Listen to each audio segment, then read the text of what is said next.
Today we're discussing some nuanced identities within the Aro and Ace spectrums. Caedaromantic, Caedsexual, and Caedaroace.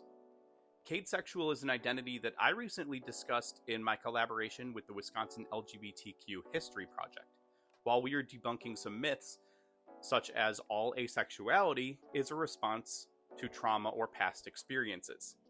See, the key term there is all, which brings us to today's topic. Caed identities may not be widely known, but they're important and meaningful to those who identify with them, and understanding them can help foster a more inclusive community. Let's start with Caedaromantic. Being Caedaromantic means that someone once experienced romantic attraction. They were what we would consider alloromantic.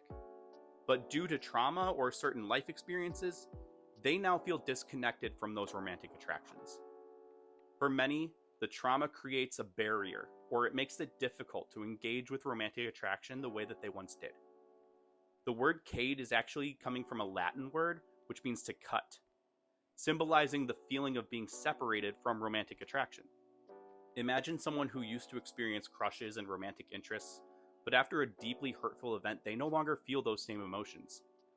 This doesn't mean that they chose these feelings, it just means that those experiences reshaped their relationship with romantic attraction. Now, some may occasionally feel attraction, while others feel disconnected from romantic attraction entirely. Next is Caedsexual, which is similar to Caedaromantic but refers to sexual attraction instead. Caedsexual people might have once felt sexual attraction, but after trauma or impactful experiences on their life, they feel disconnected from that aspect of themselves. It's important to note that just like with Caedaromantic, it's not a matter of choice. Trauma can deeply influence how someone experiences sexual attraction. For instance, someone who might have felt sexual attraction in the past might have been allosexual. They might no longer feel that way due to specific experiences that they've gone through. They no longer feel those urges to a specific person that before that event they would have. They feel cut off from that part of themselves. It doesn't mean that they won't experience attraction ever. Some still do.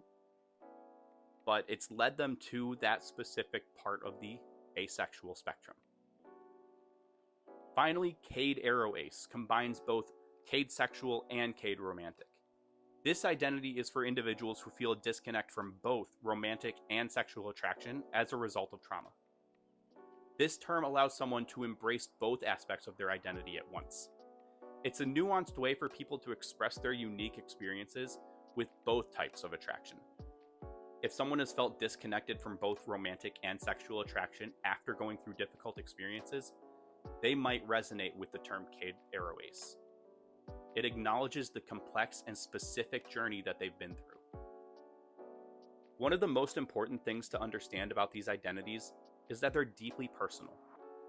Trauma and healing look different for everyone, and the Caed identities give people language to describe the ways that they experience their life and the way that these experiences they've had have shaped their identities.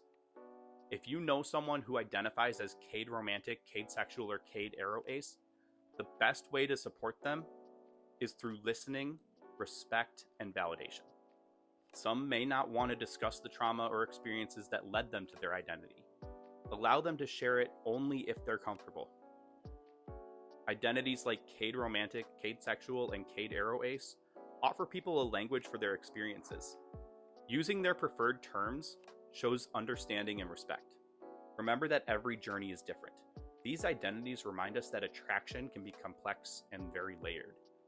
I really wanted to talk about this today because I feel like in the process of doing that myth busting, we want to make sure that we acknowledge myths are myths, but there are exceptions. For instance, when we say that asexuality or aromanticism are not the result of trauma, they're not a trauma response, that might be true for many asexual and aromantic people, but there's also many who do identify with these terms. And for them, that's their truth. We can't erase their truth in trying to talk about the entire spectrums, because we have to remember it is a spectrum. it's important that we acknowledge their existence and we use inclusive language. Acknowledging that aromanticism and asexuality can be a trauma response for some people while it's not for everybody is more inclusive. It's a way that includes everyone who's a member of the community and everyone who identifies with an aromantic or asexual identity. It's important that we get this language right and that we include everybody. Thanks so much for tuning in today. Understanding Caed identities can help us all be more empathetic and supportive. Remember, every person's identity and journey are valid, and just learning about these terms can make a really big difference. Let me know in the comments if you have any questions or if there's any identities you'd like me to discuss.